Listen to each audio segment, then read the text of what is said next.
एक छोटे से कस्बे में संध्या नाम की एक महिला रहती थी। सुंदरता में उसका कोई मुकाबला नहीं था।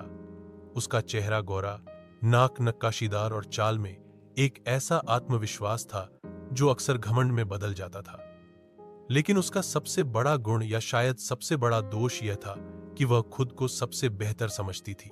संध्या को लगता था कि वह जितनी खूबसूरत, समझदार और सक्षम है, वैसी कोई और महिला नहीं हो सकती।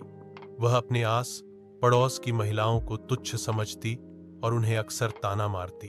तुम लोगों का क्या है, बस रोटियां सेंकनी आती हैं और कुछ भी नहीं।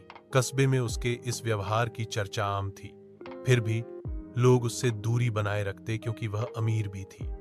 उसके पति राकेश एक बड़ा व्यापारी था और संध्या को किसी चीज की कमी नहीं थी।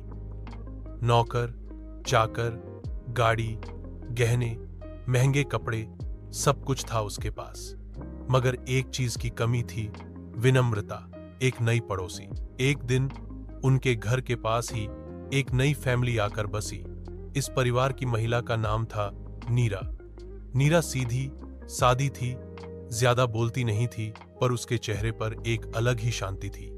धीरे धीरे वह आस पड़ोस की महिलाओं में घुलने मिलने लगी। सबको उसकी सादगी और समझदारी बहुत पसंद आई। संध्या ने जब पहली बार नीरा को देखा तो उसकी सादगी पर हंसी उड़ाई। अरे, ये कौन है जो बिना मेकअप के यूं घूमती है? लगता है अभी भी किसी गांव से आई होगी, वह अपनी सहेलियों से बोली। लेकिन कुछ ही समय में संध्या को यह एहसास हुआ कि नीरा सिर्फ सादगी में नहीं, बल्कि व्यवहार और बुद्धिमत्ता में भी सबसे आगे है। मोहल्ले में कोई भी सामाजिक कार्यक्रम होता तो नीरा ही सब संभालती। उसके सुझाव हमेशा व्यावहारिक और सोच समझ कर दिए जाते। टकराव। एक दिन कस्बे की महिलाओं ने मिलकर एक सांस्कृतिक कार्यक्रम आयोजित करने की योजना बनाई। सभी ने मिलकर नीरा को संयोजक चुना।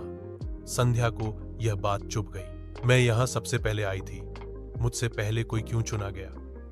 उसने तिल मिलाकर पूछा। महिलाओं ने शांति से समझाया, संध्या जी, नीरा में संगठन की अच्छी क्षमता है। आप भी साथ देंगी तो आयोजन और अच्छा होगा।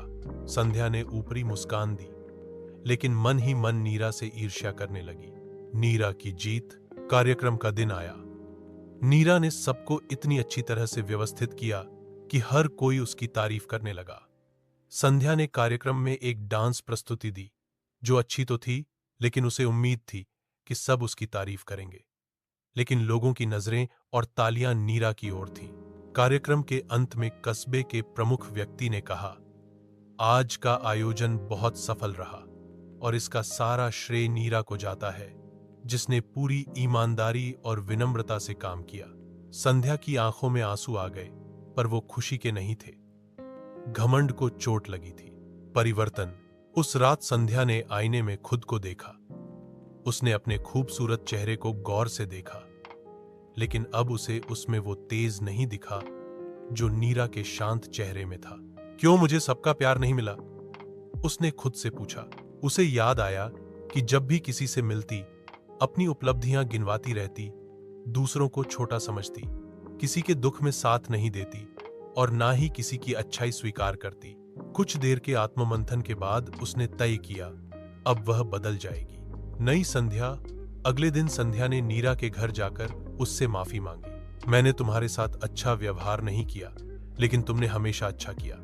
मैं चाहती हूं कि तुम मेरी मदद करो, मुझे एक अच्छा इंसान बनना है, संध्या ने कहा। नीरा मुस्कुराई और बोली, गलती स्वीकार करना ही पहला कदम है। चलिए हम साथ मिलकर कुछ अच्छा करते हैं। उस दिन के बाद से संध्या ने अपने व्यवहार में बदलाव लाना शुरू किया।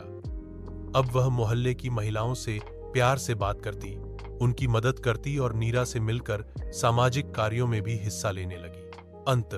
कुछ महीनों बाद जब कस्बे में एक और बड़ा आयोजन हुआ तो संयोजक के रूप में इस बार संध्या को चुना गया, लेकिन इस बार सबकी सहमति और खुशी से, क्योंकि अब वह घमंडी संध्या नहीं रही थी।